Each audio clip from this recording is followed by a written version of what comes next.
Bonjour Jean-Claude. Bonjour, Merci de m'accueillir sur ton stand je t'en prie, à c'est Place de avec Moyaux. plaisir. Alors, qu'est-ce que tu penses déjà de ce salon? Ah, c'est un salon très agréable, c'est bucolique, dans un très bel endroit, une très bonne ambiance. Il y a quand même assez de monde, donc c'est quand même très très bien.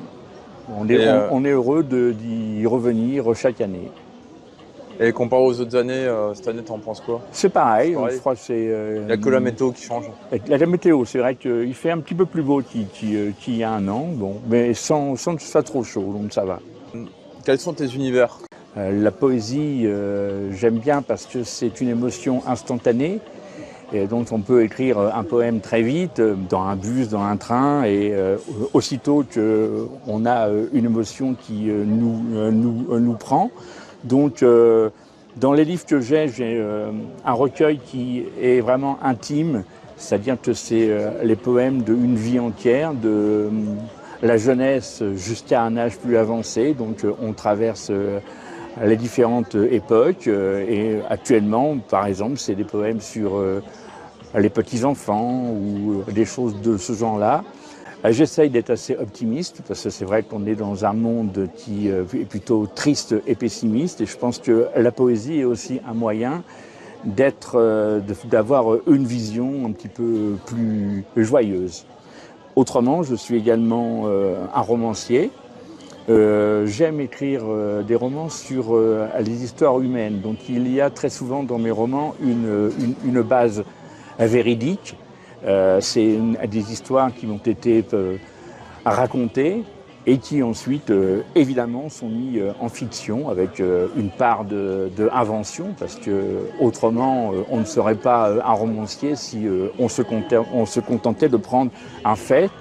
Donc, par exemple, là, c'est mon tout premier qui a été inspiré par une femme américaine que, qui m'a donc dévoilé sa vie intime à fur et à mesure. Et comme j'avais pris ma retraite et que je voulais écrire un roman, et que j'étais à l'époque sans aucune idée, je me suis dit très rapidement, c'est une histoire vraiment romanesque. C'est une femme qui a vécu énormément de drames et qui est aussi très courageuse et qui est résiliente. Mon deuxième, et c'est celui-ci, Entre l'ombre et la gloire, qui est aussi le roman que je vends le plus. Alors il faut savoir que j'étais un pronostiqueur hippique avant de prendre à la retraite, et donc ça me tenait à cœur d'écrire un livre sur un cheval qui a été une passion pour moi tout au long de mon existence. Donc c'est un livre qui montre les deux facettes des courses hippiques, aussi bien ceux qui sont uniquement investisseurs et impitoyables, et puis ceux qui sont des passionnés et qui peuvent être aussi très engagés pour la survie de la race animale et prendre soin des chevaux, par exemple, après une carrière, leur offrir une retraite. Donc c'est un livre très très humain et qui me ressemble et qui est un petit peu inspiré par ce que j'ai pu faire au niveau de mon activité professionnelle. Après, un dernier que j'ai écrit, c'est celui-ci, qui est inspiré de mon histoire familiale, parce que mon père, en 1944, habitait au Havre, et le Havre a été une ville qui a été complètement rasée. Donc il a vécu ça avec une forme de traumatisme. Et donc en 1947, il est allé faire son service à Nosy Be, à Madagascar. Et il est tombé amoureux de cette île assez incroyable, avec une population adorable. Et donc il a essayé de y rester. Il a rencontré une femme, il s'est marié, il a eu des enfants, dont moi, parce que je suis né à Nosy Be. Malheureusement, comme indique le sous-titre, c'est un paradis qui est perdu, parce qu'en 60, cette île est devenue indépendante, et pour une partie des Français, c'était préférable de revenir en métropole, ce qui pour mes parents a été un traumatisme absolu. Et ils ne s'en sont fait jamais complètement remis. Donc voilà, c'est les différents univers que moi j'ai. Donc pour les romans, j'aime avoir toujours des thèmes différents, mais qui sont assez psychologiques et qui tiennent compte des valeurs humaines. Et aussi, un point important, je vais essayer à chaque fois qu'il y ait une fin heureuse. Et dans tes livres, il y a des messages? Oui, je pense que le message numéro 1, c'est la résilience. C'est qu'on est tous amenés d'une manière ou d'une autre à traverser des moments difficiles. Donc le message, c'est qu'il faut avoir de l'espoir et du courage. Et on arrive, même quand on pense que tout est perdu, on arrive en tant qu'être humain à se reconstruire. Ton inspiration, elle se déclenche comment? Alors c'est très varié.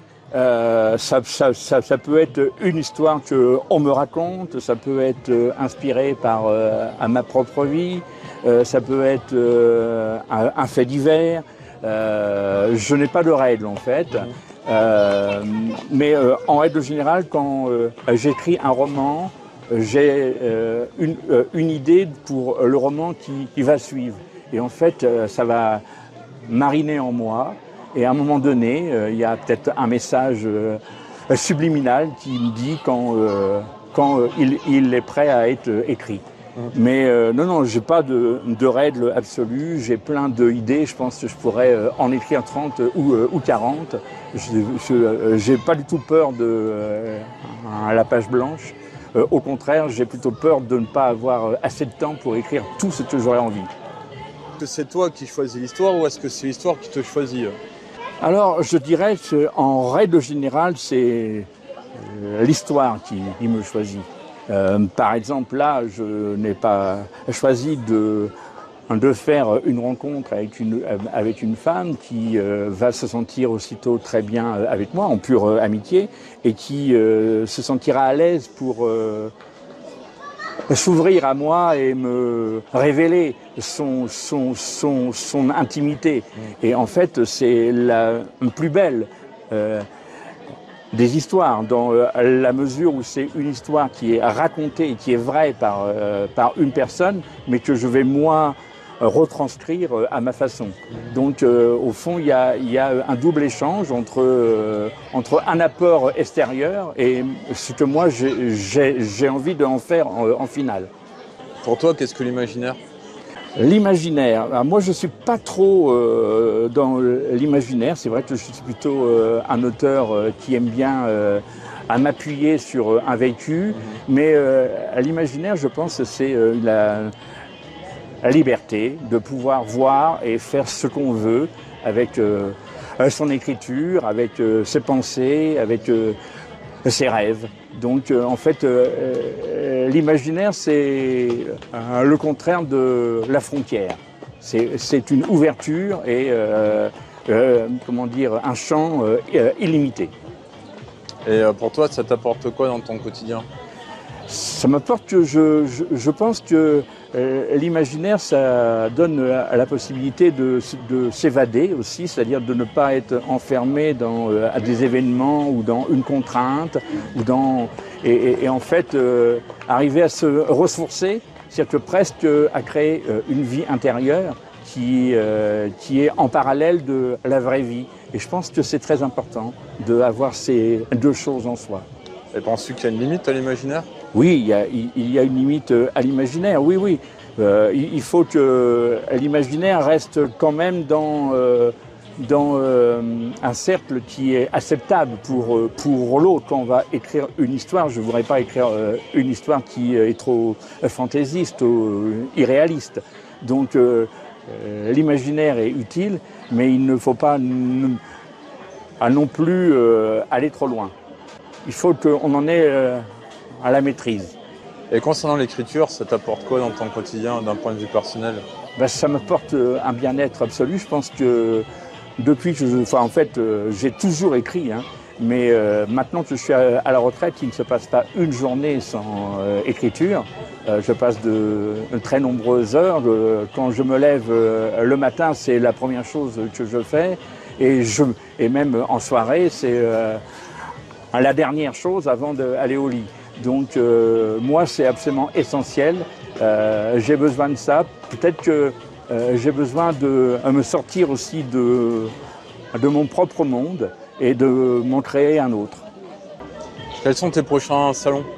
Les prochains salons, bon là je suis en vacances pendant un mois, je serai à Saint-Cyprien le 30 août. As-tu des idées de prochains livres? Oui, j'ai déjà 3 romans qui sont écrits. En fait, en règle générale, j'ai un rythme d'écriture qui est plus rapide que la publication, parce que un livre, il faut quand même qu'on lui laisse au moins une année pour arriver à faire son trou, si je puis dire. Donc, moi, je peux écrire entre 1 et 2 romans sur une année, mais je vais en publier qu'un. Donc là, j'ai 3 qui sont prêts, ils sont à la correction, si je puis dire. Donc, j'en ai un qui va être publié, qui est à nouveau sur un univers équestre, parce que c'est quand même un univers que j'aime énormément. Donc ce sera un livre sur un cheval. Je peux aussi dire c'est un homme qui part en randonnée avec son cheval. C'est un homme qui a réussi dans la vie, mais qui a été abandonné à la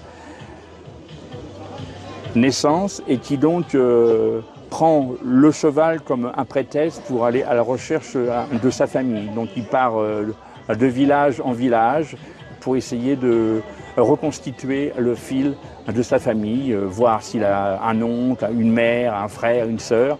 Et grâce à son cheval, il va arriver à faire ce périple.